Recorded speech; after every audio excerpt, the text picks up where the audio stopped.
ఒక సామెత ఉంటుంది, అట్టెడు పేలాలు బుక్కినా ఆకలి తీరదన్నట్టు అడ్డమైన తిట్లు తిట్టినంత మాత్రాన పరిపాలన చేసినట్టు కాదు. ఇది రాష్ట్ర ముఖ్యమంత్రి రేవంత్ రెడ్డి గారికి సరిగ్గా సరిపోయేటటువంటి సామెత.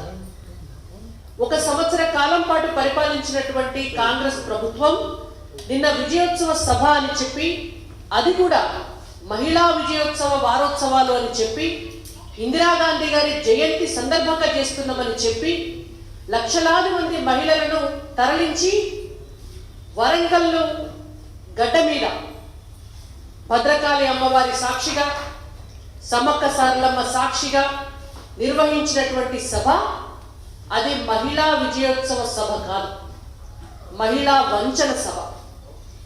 మహిళలని వంచించి మహిళలకు ఇస్తామని చెప్పినటువంటి హామీలన్నీ ఎగ్గొట్టి మహిళల జీవితాలను అధోగతి పాలు చేస్తున్నటువంటి తెలంగాణ రాష్ట్రంలో కాంగ్రెస్ ప్రభుత్వ హయాంలో మహిళల సాక్షిగా మహిళలను వంచించి పెట్టినటువంటి సభ. తెలంగాణ రాష్ట్రంలో గత సంవత్సర కాలంలో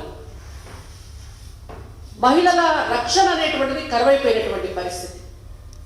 కిడ్నాప్ అయినటువంటి మహిళల ఆచూకీ కూడా 10 రోజులైతే కానీ తెలియని పరిస్థితి. అత్యాచారాలు చేస్తున్నటువంటి పరిస్థితి, హత్యలు చేస్తున్నటువంటి పరిస్థితి, దాడులు చేస్తున్నటువంటి పరిస్థితి. దీన్ని ఎవరన్నా కనీసం సమీక్ష చేయడానికి ఎవరన్నా ఉన్నారా అంటే తెలంగాణ రాష్ట్రంలో హోంమంత్రి కూడా దిక్కులేని పరిస్థితి.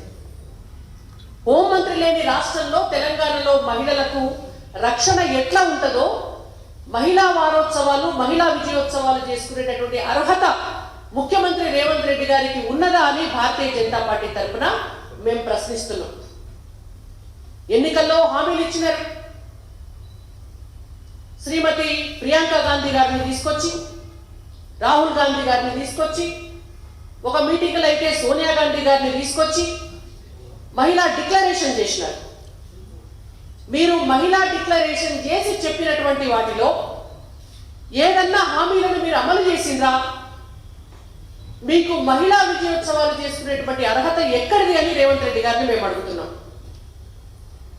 ప్రతి మహిళకు 2500 రూపాయలు ఇస్తామని చెప్పిండ్రు. మీరు ఇవ్వనటువంటి మీకు విజయోత్సవాలు చేసుకునేటువంటి అర్హత ఎక్కడున్నది? ప్రతి చదువుకునేటువంటి ఆడబిడ్డకు, డిగ్రీ చదివేటటువంటి ఆడబిడ్డలందరికీ కూడా ఒక స్కూటీని ఇస్తామని చెప్పినారు. ఈ రోజు వరకు కూడా ఎందుకు ఇయ్యలేదు అని మేము అడుగుతున్నాం. పెళ్లి చేసుకునేటువంటి ఆడబిడ్డలకు 1,00,000 రూపాయలతో పాటు 1 తులం బంగారం ఇస్తామని చెప్పిండ్రు. మీరు ఈ రోజు వరకు ఎందుకు ఇవ్వలేదు అని మేము అడుగుతున్నాం.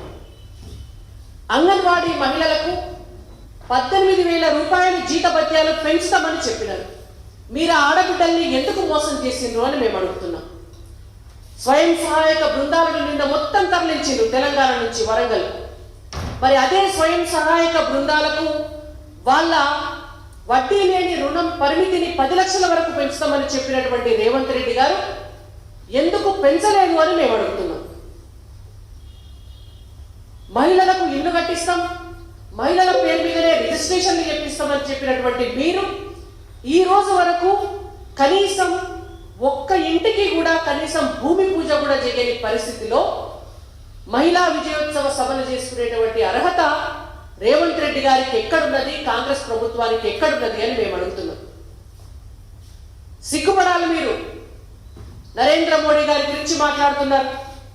సోనియమ్మ మీకు దేవత అయితే, సోనియమ్మను మీరు దేవతగా కొలిస్తే, ఇందిరాగాంధీ గారు మీకు దేవత అయితే తెలంగాణ రాష్ట్రంలో ఉన్నటువంటి ప్రతి ఆడబిడ్డను కూడా దేవతగా కొలిచి మీరు ఇచ్చినటువంటి హామీలు నెరవేర్చాలి.